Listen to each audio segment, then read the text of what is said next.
Pitch-дек или презентация для инвестора. Сегодня поговорим о том, для чего это нужно, как это делать, какая структура. Я начну с определения того, что такое pitch-дек. Это очень важно. Pitch-дек – это лаконичная, исчерпывающая презентация для поиска инвестора или партнера.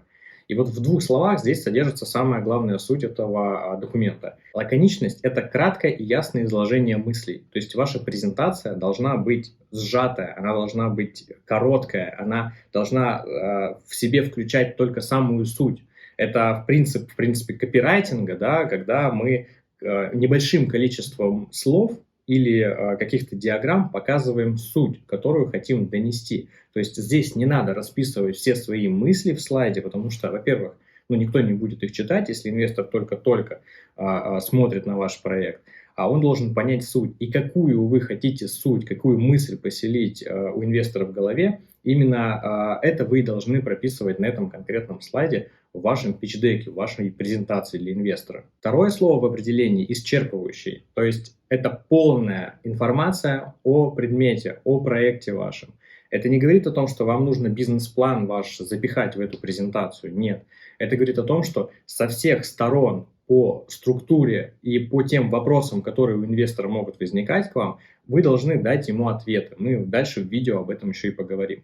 И вообще у нас есть инструкция по разработке презентации. Изначально мы ее внутри компании создали для своих сотрудников, но она получилась настолько классная, что мы ее начали продавать. Поэтому вы можете за очень дешево по ссылке под видео купить себе эту инструкцию. И там полностью подробная инструкция пошаговая, как создавать презентацию для инвестора, независимо от того, какой у вас тип бизнеса. Там я разложил все по разделам, и там же есть и примеры, и шаблоны, в общем-то, полная информация. И если вам что-то будет там непонятно, вы всегда можете мне написать, я вам дополнительно дам обратную связь. И прежде чем перейти к структуре самого питч-дека, презентации, то я хотел бы объяснить, как она строится. Есть частое мнение, особенно к нам, когда приходят за инвестициями, или мы там помогаем привлекать инвестиции в какой-то проект, люди приходят и предоставляют такой шаблонный вариант своего питч-дека, своей презентации. И когда я говорю, почему вы решили сделать именно такую структуру, именно такие разделы в этой презентации, мне говорят, вы знаете, там в каком-нибудь там Y Combinator используется такая презентация, или мы там взяли шаблон в каком-то венчурном фонде, или мне недавно сказали, что, вы знаете, это стандартный питч-дек, принятый на рынке. Вот я когда это слышу, меня немножко в дрожь бросает, потому что при условии, что каждый из проектов, каждый из предпринимателей, каждый из стартапов уникален, очень сильно уникален, мы все равно пытаемся использовать какую-то стандартную систему. Я вам, может быть, открою секрет, но когда вы работаете с инвесторами, у них тоже есть разные намерения, то есть это разная целевая аудитория. На самом деле на канале уже десятки, больше 50 видеороликов на текущий момент про привлечение инвестиций, про инвесторов, про то, где искать инвесторов и так далее. Я разобрал вообще все. Поэтому прежде чем приступать к созданию презентации вашего питч-дека, вы должны понять, кому вы будете, во-первых, показывать это, что за целевая аудитория. Вы должны сначала начать со стратегии. Потому что сделать стандартный питч-дек, можно, но вы будете тогда искать иголку в стоге сена, да, вы будете просто выходить на рыночную площадь и кричать, вот, смотрите, наш проект, вот такие у нас условия. Но ваши условия могут не подойти для этой целевой аудитории. А ваша целевая аудитория может обращать внимание больше на какие-то определенные элементы в вашем питч-деке. То есть, если в вашем бизнесе, я об этом очень много говорил в видео про создание бизнес-плана, у нас тоже на канале есть, можете посмотреть. Когда в вашем проекте, например, большую часть бизнес-процессов занимает производство, то, значит, логично, что в вашем питч-деке больше внимания должно быть уделено именно производственной части. Или вашей бизнес-модели, если не совсем понятен продукт, если ваш бизнес какой-то очень уникальный, да, там и новый, технологичный, нужно объяснить инвестору, который никогда с этим, возможно, не сталкивался, простыми словами, да, мы сейчас возвращаемся, опять же, к лаконичности, да, к сжатости, простыми словами объяснить суть вашей бизнес-модели. То же самое касается слайда про финансы. Мы потихоньку уже начинаем разбирать структуру. Если мы говорим про финансовый план, то часто вешают, значит, табличку в pitch-дек. Окей, можно сделать ссылку на вашу таблицу для тех, кто хочет поковыряться. Мы тоже так делаем. Но в самом слайде, в вашем питч-деке должно быть отражено только то, что вы хотите донести. То есть в чем ваши преимущества. Если у вас в вашем предложении инвестору преимуществом является быстрая окупаемость, то сделайте на это упор. Если вы хотите показать динамику развития вашего проекта, то так и покажите. Если вы 3 месяца там развиваете, значит, первый месяц у вас было там такое-то количество, не знаю, пользователей, если у вас там IT-проект, такая-то выручка, такие расходы, такая прибыль, все, достаточно даже этих показателей, и когда вы помесячно разобьете, инвестор сможет просто оценить динамику развития вашего проекта. Ему не нужно будет сильно усложнять процесс, чтобы понять, он не должен загрузиться очень сильно. На следующем этапе в алгоритме привлечения инвестиций, да, про это тоже вот ролики есть, смотрите. На следующем этапе, да, он погружается, но только в том случае, если вы своим питч-деком его убедили, заинтересовали в том, что это действительно стоящий для него проект. И здесь я выделяю слово «для него», потому что самая большая тупая ошибка заключается в том, что при создании питч-дека, презентации, предприниматель не думает об инвесторе, они не думают о том, кто будет смотреть эту презентацию.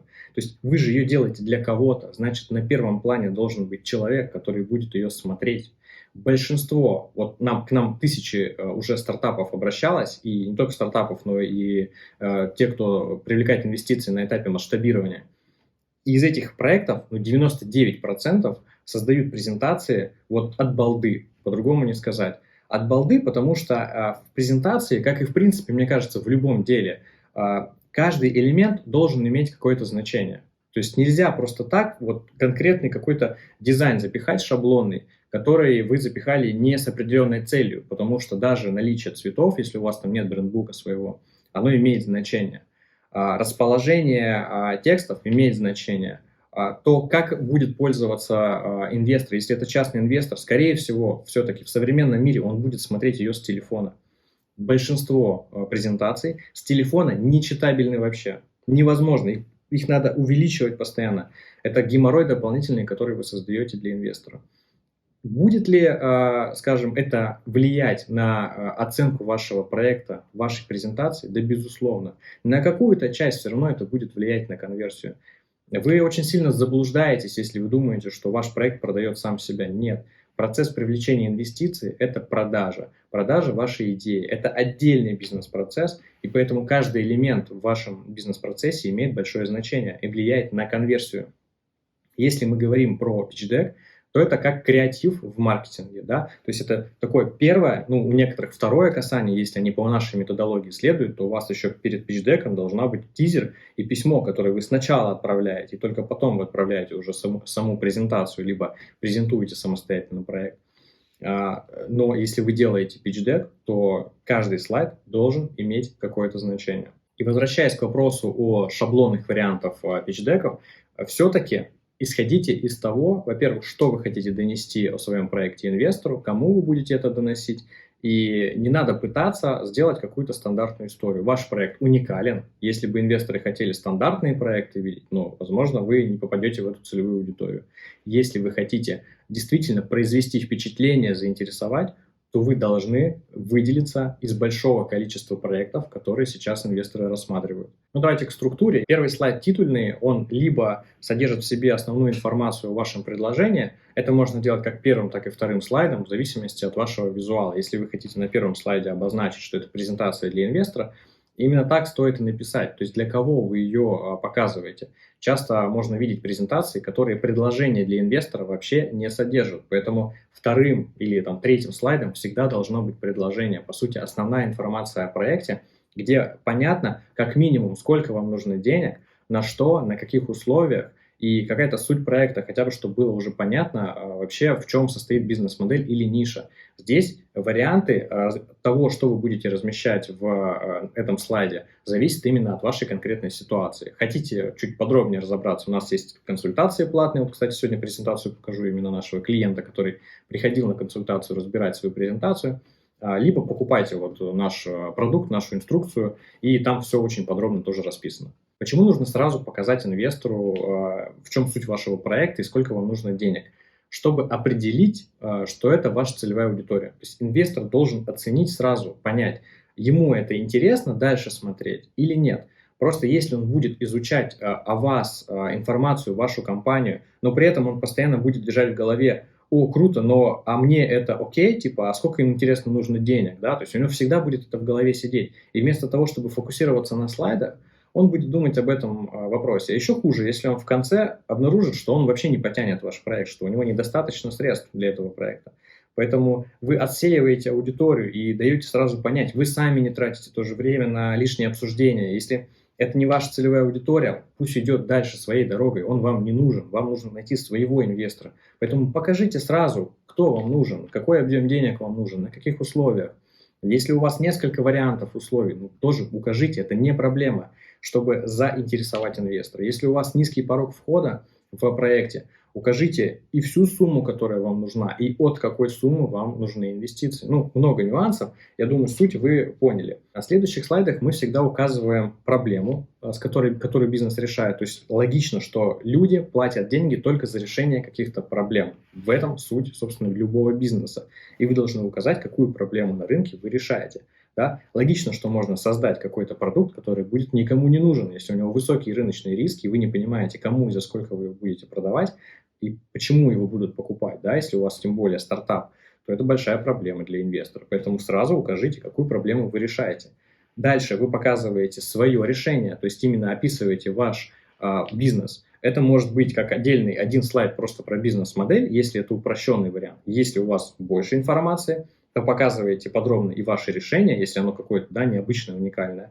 Также и бизнес-модель. То есть, если у вас там, не знаю, какой-то магазин продуктов, любому человеку понятно, в чем состоит бизнес-модель этой компании. Поэтому не надо здесь расписывать, не надо тратить время на то, что очевидно, понятно каждому будет человеку, независимо от того, к какой целевой аудитории вы пойдете. Если уникальный продукт, показываем уникальность, рассказываем подробнее, что это такое, потому что пока будет непонятно, в чем проблема и ваше решение, дальше двигаться просто бесполезно. На следующем этапе вы показываете анализ конкурентов. Это в идеале свод-анализ, где вы указываете не просто, что вот у вас там 10 конкурентов в вашей нише, а вы говорите, вот основные конкуренты 1, 2, 3, 4, 5.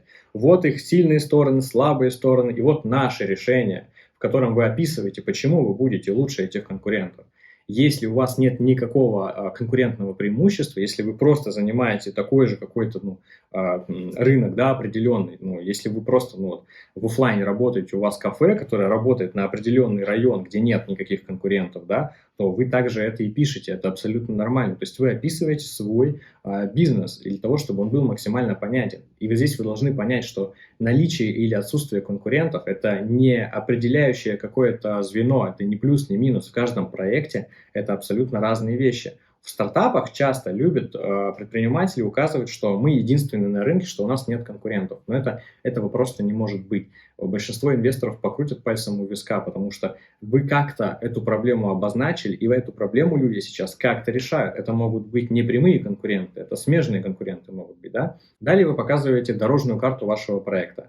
Это вехи развития, основные вашего проекта в прошлом, какие этапы у вас были, в какое время, в каком году, что сейчас происходит в вашем проекте. Допустим, вы на этапе сейчас привлечения инвестиций, для чего-то определенного вы это прописываете или указываете еще до этого на первом слайде. Далее ваши дальнейшие планы на развитие.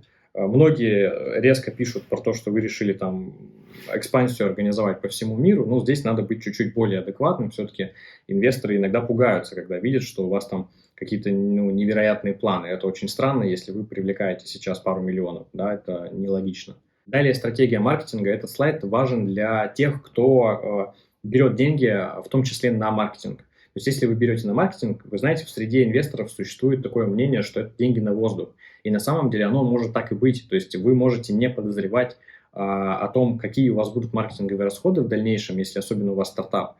Но вы должны определить самые основные моменты. То есть, понимаете, вы привлекаете, допустим, какое-то количество денег, но вы можете потратить какое-то количество денег небольших, 10-20 тысяч рублей для того, чтобы протестировать какие-то рекламные каналы и получить какие-то цифры, которые вы можете указать. Стоимость привлечения подписчика, стоимость привлечения клиента. Основные показатели, которые будут иметь значение, когда инвестор может понимать, что вы на маркетинг запланировали 1 000 000 рублей, и можно прикинуть на основе вашего теста уже проведенного, MVP какого-то, сколько будет стоить клиент в дальнейшем. А на объеме еще стоимость может уменьшаться, да, за счет закупа большего количества объема рекламы. И это очень важные моменты, которые нужно указывать. Чем больше в вашем бизнесе маркетинга, тем подробнее и лучше должен быть описан маркетинговый план на этом слайде. Я хочу обратить ваше внимание на то, что я не называю какую-то конкретную последовательность слайдов или нумерацию. Это не имеет большого значения. Здесь значение имеет такой психологический эффект. То есть вы должны представить человека, который будет это читать, причем основываясь не на своем мнении, потому что ваше мнение не имеет значения здесь, имеет значение мнение инвесторов конкретно. Ведь не вы вкладываетесь в свой проект как инвестор со стороны, да? Вы не являетесь целевой аудиторией инвесторов, а вам нужно мнение именно того человека, кто действительно в вас вложится. Поэтому будьте аккуратны, выслушивая мнение вообще со стороны, особенно там предпринимателей, даже если они получали инвестиции, их мнение ничего для вас не значит. Не нужно поступать ровно точно так же. У вас уникальная ситуация, и у вас своя целевая аудитория инвесторов на 100%. Поэтому исходите из того, что вас должно интересовать только мнение тех инвесторов, которые готовы инвестировать в ваш проект. Про слайд с финансами я уже говорил в самом начале. Мы обычно его вставляем как раз после раздела про маркетинг или анализ конкурентов. И следующий слайд мы делаем команду. То есть это те люди, это вы, ваши какие-то успехи, ваши преимущества, которые доказывают, что вы действительно те люди, которые могут решить ту проблему, которую вы указывали в самом начале. Вот это вот такое продвижение по презентации должно иметь свою какую-то логическую цепочку. Да? Поэтому некоторые там про команду рассказывают в самом начале, но по сути инвестор еще не понимает вначале, на что ему смотреть при оценке команды, да, ну, он видит, что есть команда, много регалий, но толку-то от этого никакого нет. А когда вы рассказали уже про проблему и про свое решение, про бизнес-модель, если вы, допустим, к примеру, указали то, что у вас там большое значение имеет какая-то технологическая составляющая, и потом вы в команде показываете, что у вас там технический директор супер-пупер крутой, и у инвестора складывается в голове цепочка, что он такой, окей, классно, много технологий, и у них этот вопрос закрыт тем, что у них вот такой же опытный есть человек, который там уже состоял, там работал в каком-нибудь там Яндексе, и сейчас он реализует этот проект. Тогда это работает. Далее вы можете в свой pitch-deck добавить те слайды презентации, которые считаете нужным. Если у вас много какой-то визуальной составляющей, окей, добавьте эту информацию. Не переживайте, что вы не будете делать это по структуре, по какой-то, по шаблону, который вы где-то в интернете насмотритесь. Ваша презентация должна быть индивидуальна, уникальна именно под ваш проект и под вашего инвестора. Поэтому выделяйте сильные стороны, уделяйте им большее внимание. Если у вас есть слабые стороны, либо не уделяйте им внимания, но если это какой-то важный момент, то покажите, как вы с этим будете работать. И в конце продублируйте свое предложение инвестору, которое он видел в самом начале. Мы всегда так делаем, потому что пока он будет смотреть презентацию или там ваш питч, он все равно уже забудет примерно. Он тогда оценил, вы отсеяли инвестора, он уже посмотрел, что окей, ему интересно, он может инвестировать в такой проект. Дальше он подсобрал информацию по презентации, и дальше вы снова ему говорите о вашем предложении, напоминая таким образом вообще, о чем мы здесь все, собственно, собрались. И после этого обязательно призыв к действию, обязательно контакты. И это не просто телефончик с пожеланием, звоните, если вам интересно, да, инвестировать в наш проект, предоставьте ему варианты, чтобы можно было кликнуть на там, ваш, не знаю, QR-код, можно было и отсканировать QR-код, если он смотрит на экране компьютера. И это отдельные там Telegram и WhatsApp, чтобы можно было это нажать. Это очень простые вещи, они делаются за 3 секунды в любом там онлайн-сервисе, на самом деле, вы сами это все можете делать. Но вы делаете удобный формат для инвестора. Мы, например, внедряем такую штуку всегда, что если нажимаешь на кнопочку WhatsApp, там уже сразу прописано оффер, прописано предложение. То есть мы отслеживаем даже с какой презентации инвестор пришел, потому что там уже забиты ключевые слова, по которым мы определяем, да, вот эту статистику можем приводить. И это очень круто, это облегчает вообще процесс привлечения инвестиций в бизнес. Про основу я рассказал, хотите больше, переходите в Telegram-канал и также покупайте нашу инструкцию по разработке презентации, и у вас вообще тогда отсутствовать будет любой головняк.